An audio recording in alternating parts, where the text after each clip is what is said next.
Hello friends, welcome to the study Bharat. Study Bharat में मैं अमन वोहरा आप सभी का हार्दिक स्वागत करता हूं। तो फ्रेंड्स, आज हम करेंगे पेपर 1 का लेक्चर नंबर 45 जो है टीचिंग एप्टीट्यूड का, जिसका नाम है टाइप्स ऑफ एवोल्यूशन। तो फ्रेंड्स, ये टाइप्स ऑफ एवोल्यूशन बहुत ही ज़्यादा इंपॉर्टेंट वीडियो है, तो इसको आप पूरा देखिए। तो अभी बस थोड़ी सी वीडियो आएंगी तो टीचिंग एप्टीट्यूड यहाँ पे ख़त्म हो जाएगा। तो फ्रेंड्स, अगर वीडियो अच्छा लगा तो लाइक और शेयर करना मत भूलिए। तो हम जल्दी बाकी यूनिट भी कवर करने वाले हैं। तो फ्रेंड्स, आप हमारा टेलीग्राम चैनल भी ज्वाइन कर सकते हैं, जिसके ऊपर आपको डेली का वीडियो लिंक मिलेगा, तो आपको वीडियो ढूंढना नहीं पड़ेगा। ठीक है फ्रेंड्स, आप डेली बस टेलीग्राम पे ऊपर जो वीडियो लिंक है उसको फॉलो कीजिए। अगर आपको पेपर 1 का स्टडी मटेरियल चाहिए, इसकी कॉस्ट है 1200 रुपये। तो ये आपको हिंदी और इंग्लिश दोनों मीडियम में मिलेगा। तो ये आपको कंप्लीट और अपडेटेड सिलेबस मिलेगा। इसके बाद आपको कोई भी बुक पढ़ने की ज़रूरत नहीं पड़ेगी। यूजीसी नेट पेपर 1 का स्टडी मटेरियल जो है वो पीडीएफ में भी अवेलेबल है, जिसकी कॉस्ट है 495 रुपीज़। ये फुल कोर्स है। अगर आपको विदाउट मैथ और रीजनिंग चाहिए, इसकी कॉस्ट है 350 रुपीज़। ये भी हिंदी इंग्लिश दोनों में अवेलेबल है। तो अगर आप हमारे टेलीग्राम ग्रुप में ज्वाइन होना चाहते हैं, इसकी कॉस्ट है 200 रुपये। तो फ्रेंड्स, इसमें आपको डेली लिंक तो देंगे, साथ में पीडीएफ देंगे। अगर आप टेलीग्राम चैनल ज्वाइन करोगे हमारा, तो वो बिल्कुल फ्री है, उसमें आपको पहला वीडियो लिंक मिलेगा। अगर आप टेलीग्राम ग्रुप में ज्वाइन होना चाहते हैं तो इसकी ज्वाइनिंग फीस है 200। तो इसमें आपको वीडियो लिंक भी मिलेगा, साथ में उसका पीडीएफ भी मिलेगा। आपको अपनी सारी जानकारी अपना पूरा एड्रेस हमें इस नंबर के ऊपर सेंड करना है। ये हमारा व्हाट्सएप नंबर है। आप हमें ईमेल भी कर सकते हैं, तो आप हमें कॉन्टैक्ट भी कर सकते हैं। बाकी की जानकारी आपको यहाँ पे दे दी जाएगी। तो चलिए फ्रेंड्स, शुरू करें। फ्रेंड्स, तो आज हम शुरू करेंगे टाइप्स ऑफ एवोल्यूशन। ठीक है फ्रेंड्स, देखिए एवोल्यूशन क्या होती है, जब आपको मैंने पहले अपनी वीडियो में बता चुका हूँ। एवोल्यूशन क्या है कि मूल्यांकन जिसे कहते हैं, कि टीचर क्लास में बच्चों को किस तरह से पढ़ा रहा है, बच्चों को समझ में नहीं आ रहा है, आ रहा है, वो कहता है एवोल्यूशन। ठीक है फ्रेंड्स, तो फ्रेंड्स इसको हम 3 ग्रुप में बांट सकते हैं। तो पहला है जैसे डायग्नोस्टिक एवोल्यूशन। डायग्नोस्टिक को हिंदी में कहते हैं नैदानिक। ठीक है, this type of evaluation is generally done in the beginning of teaching learning process in order to find out the specific weakness and strength of individual and class level. It helps to design the course and curricula according to the capabilities of the learner to help him overcome in knowledge, skills and abilities. देखिए friend, diagnostic क्या है, आपको मैं एक simple से example दूंगा। देखिए, जब एक डॉक्टर के पास एक मरीज़ जाता है, एक पेशेंट जाता है, तो डॉक्टर उसकी बीमारी का इलाज करता है, यानी कि वो इसकी बीमारी का वो पता लगाता है। ठीक है, तो मतलब कि वो डायग्नोस्ट करता है ना। डायग्नोस्टिक क्या होता है? निदान करना। यानी कि डॉक्टर उसकी बीमारी का पता लगा रहा है कि इसको बीमारी है क्या, फिर उस हिसाब से उसको वो दवाई देकर उसको सही कर देता है। अब यही बात टीचिंग की में भी लागू होती है कि क्लासरूम के अंदर जब बिगिनिंग में स्टार्टिंग में जो टीचिंग लर्निंग प्रोसेस है, ठीक है, उसमें क्या है, ये बिल्कुल स्टार्टिंग वाला पार्ट है। उसमें क्या है कि कहाँ कहाँ पे स्टूडेंट की वीकनेस है, कहाँ पे उनको सही से चीज़ आ रही है, यहाँ पे ध्यान रखा जाता है। अब ये देखा जाता है यहाँ पे कि कौन से लेवल पे स्टूडेंट अच्छा कर रहे हैं और कौन से लेवल पे स्टूडेंट को दिक्कत आ रही है। ठीक फ्रेंड्स, उस चीज़ को ध्यान में रखा जाता है। ये कब रखा जाता है? स्टार्टिंग में, बिगिनिंग में। ठीक है फ्रेंड्स, यानी कि किस टाइप का एवेल्यूशन है ये जो बिगिनिंग में होता है। ठीक है फ्रेंड्स, ये किस में होता है? टीचिंग लर्निंग प्रोसेस में। इसमें स्टार्टिंग में ही देखा जाता है कि स्टूडेंट को कहाँ प्रॉब्लम आ रही है और कहाँ उनको वो सही तरह से कर रहे हैं। ठीक है फ्रेंड्स, ये एक हेल्प करता है टीचिंग लर्निंग प्रोसेस में, किसमें? एक जो नॉलेज है उसको देने के लिए, साथ में स्किल और एबिलिटी जो है लर्नर की उसको बनाने के लिए। यानी कि अगर टीचर को पता चल जाए कि इसमें इनकी कमजोरी है, इस सब्जेक्ट में इसकी कमजोरी है स्टूडेंट्स की, तो वो इंडिविजुअल लेवल पे के ऊपर वो उनकी जाके वो मदद करेगा, हेल्प करेगा, जिससे वो उसको सही कर पाएंगे।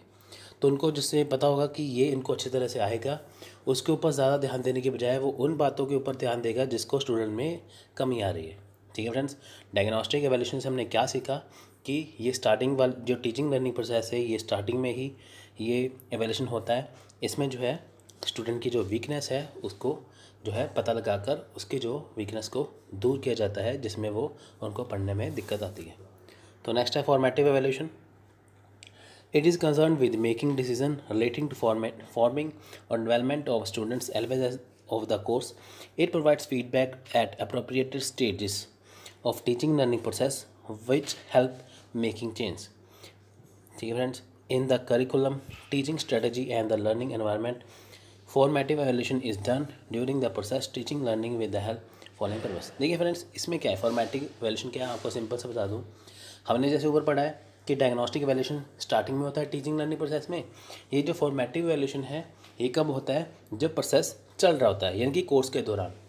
ठीक है, स्टार्टिंग में क्या हो गया, स्टार्टिंग में तो हमने ये देख ही लिया है कि जो अभी हमने स्टार्टिंग में देखा ना ऊपर डायग्नोस्टिक वाला। फॉर्मेटिव वाला क्या होगा कि जब कोर्स स्टार्ट हो जाता है, कोर्स स्टार्ट करने के बाद स्टूडेंट को कहाँ दिक्कत आ रही है, कहाँ पे नहीं आ रही है। अब टीचर जैसे बच्चों को क्लास में पढ़ा रहा है, बच्चों का क्या फीडबैक मिल रहा है, यानी कि जब टीचर क्लास में बच्चों को पढ़ा रहा है, बच्चे क्या फीडबैक दे रहे हैं कि स्टूडेंट को समझ में आ रहा है कि नहीं आ रहा है। अगर उनको समझ में आ रहा है फिर तो सही है, अगर बिल्कुल समझ में नहीं आ रहा तो वो उसमें क्या है, वो चेंज कर सकता है।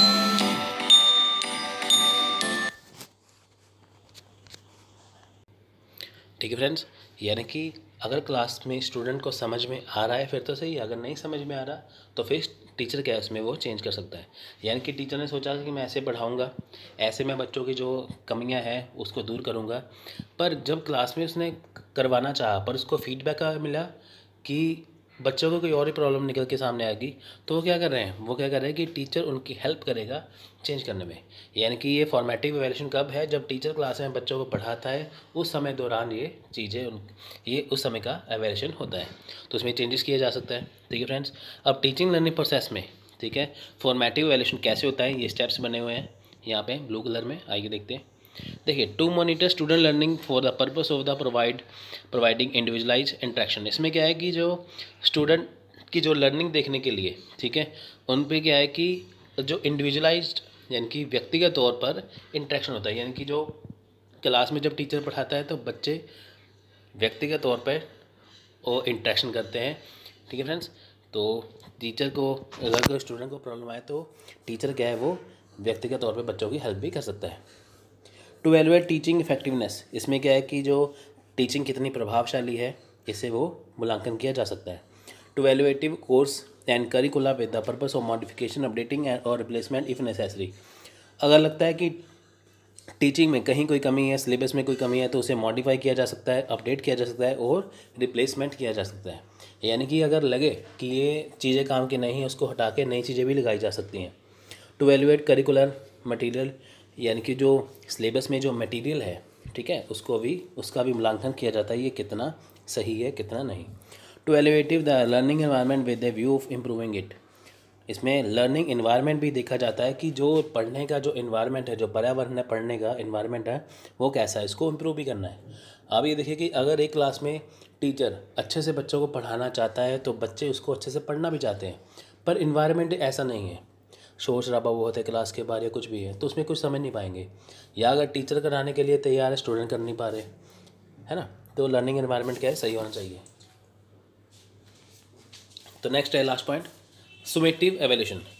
It is evaluation that is conducted at the end of an activity and is designed to assess terminal behavior overall performance. It is used to make personal discussion regarding such matter as contract, renewal, tenure, merit pay, assignment to level of ladder and termination.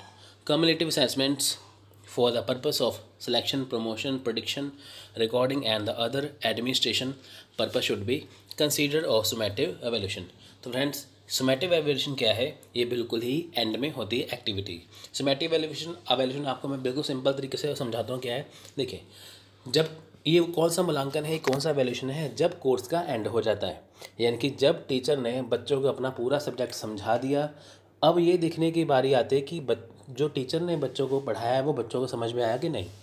ठीक है, ये positive भी है, ये negative भी है। अगर teacher द्वारा बच्चों को पढ़ाया समझ में आ गया, क्या हो गया, पॉजिटिव, है ना। यानी कि अगर टीचर द्वारा बच्चों को पढ़ाया समझ में नहीं आया, वो हो गया नेगेटिव। यानी कि ये कौन सी एक्टिविटी है, ये एंड में आएगी। आपको एग्जाम में प्रश्न कैसे पूछेगा, आपको एग्जाम में प्रश्न या क्वेश्चन ऐसे पूछेगा कि बताइए जो समेटिव एवेल्यूशन है वो टीचिंग लर्निंग प्रोसेस में कब आती है। ठीक है, या ये भी पूछ सकता है कि जो टीचिंग लर्निंग प्रोसेस है उसके एंड में कौन सा एवेल्यूशन आता है, तो आप लिखोगे समेटिव एवेल्यूशन। ठीक है फ्रेंड्स, यानी कि कौन सा एवेल्यूशन है जो सबसे एंड में आता है। ठीक है फ्रेंड्स, तो फ्रेंड्स ये था आज का लेक्चर। अभी हमने देखा ऊपर कि डायग्नोस्टिक वैल्यूएशन क्या है जो स्टार्टिंग में आएगा, फॉर्मेटिव वैल्यूएशन क्या आएगा कि जब कोर्स के दौरान, और समेटिव वैल्यूएशन है वो वैल्यूएशन जो कोर्स के बिल्कुल एंड में पता चलता है कि टीचर द्वारा बच्चों को पढ़ाया समझ में आया कि नहीं आया। ठीक है फ्रेंड्स, तो फ्रेंड्स ये था आज का लेक्चर। वीडियो अच्छा लगा तो लाइक और शेयर करना मत भूलिए। तो फ्रेंड्स मिलेंगे अगली वीडियो में, तब तक के लिए धन्यवाद, थैंक यू, जय हिंद।